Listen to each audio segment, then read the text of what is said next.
প্রথমবারের মতো টি-20 বিশ্বকাপ হচ্ছে বাংলাদেশকে ছাড়া। টাইগাররা অনায়াসে বিশ্বকাপে কোয়ালিফাই করলেও ভেন্যু জটিলতায় শেষ পর্যন্ত বিশ্বকাপে যেতে রাজি হয়নি। আইসিসিও বাংলাদেশের বদলে নিয়েছে স্কটল্যান্ডকে।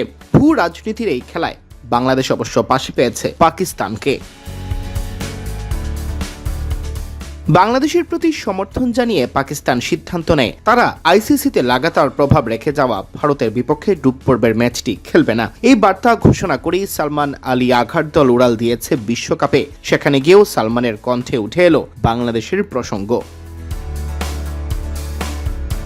বিশ্বকাপ শুরুর আগে অধিনায়কদের সংবাদ সম্মেলনে পাকিস্তানের অধিনায়কের কাছে জানতে চাওয়া হয় বাংলাদেশের বিষয়। বলা হয় বাংলাদেশ এবার পাকিস্তানকে সমর্থন করছে। এ সময় বাংলাদেশ বিশ্বকাপে না থাকায় হতাশা প্রকাশ করেন সালমান, আখ্যা দেন ভাই বলে। এছাড়া বিশ্বকাপে বাংলাদেশ না থাকলেও বাংলাদেশিরা পাকিস্তানকে সমর্থন করবেন এমন আশাও প্রকাশ করেন। তিনি বলেন, বাংলাদেশিরা আমাদের ভাই, তোমাদের অনেক ধন্যবাদ আমাদের প্রতি সমর্থন জানানোয়। তারা বিশ্বকাপে আমাদের সমর্থন জানাতে পারে। খুবই খারাপ লাগছে তারা নেই বলে। বিশ্বকাপে বাংলাদেশ খেলছে না, তবে আমাদের প্রতি সমর্থন রাখায় ধন্যবাদ। আশা করি পুরো টুর্নামেন্ট জুড়ে আমাদের সমর্থন জানাবে। আগামী 7 ফেব্রুয়ারি নেদারল্যান্ডসের বিপক্ষে ম্যাচ দিয়ে বিশ্বকাপ মিশন শুরু করবে পাকিস্তান।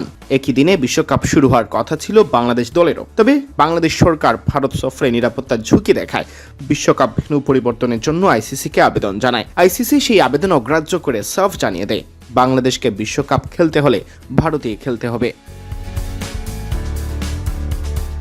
শেষ পর্যন্ত বাংলাদেশ নিজেদের অবস্থানে অনড় থাকায় বিশ্বকাপেই যায়নি টাইগাররা। বাংলাদেশের পরিবর্তে বিশ্বকাপে জায়গা করে নেয় স্কটল্যান্ড। সিয়াম চৌধুরী, বিডি ক্রিক টাইম।